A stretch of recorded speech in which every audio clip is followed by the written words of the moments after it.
క్యాన్సర్తో బాధపడుతున్నారు. Biden prostatic క్యాన్సర్తో బాధపడుతున్నట్లుగా ఆయన కార్యాలయం వెల్లడించింది. ఇటీవల ఆయనకు జరిపిన ఆరోగ్య పరీక్షల్లో క్యాన్సర్ నిర్ధారణ అయినట్లుగా చెప్పుకొచ్చింది. ఈ నేపథ్యంలో అధ్యక్షుడు ట్రంప్ స్పందిస్తూ బైడెన్ త్వరగా కోలుకోవాలని కోరుకుంటున్నట్టుగా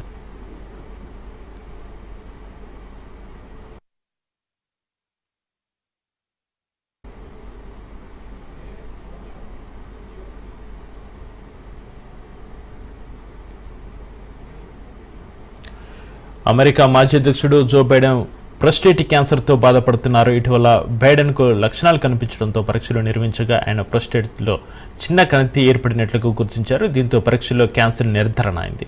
ఈ మేరకు ఆయన కార్యాలయం తెలిపింది. ఈ క్యాన్సర్ తీవ్రత ఎక్కువగా ఉందని అందులో వెల్లడించింది. దీనికి సంబంధించి చికిత్స అందించే అంశంపై బైడెన్ కుటుంబ సభ్యులు వైద్యులతో సంప్రదింపులు జరుపుతున్నట్లుగా తెలుస్తోంది.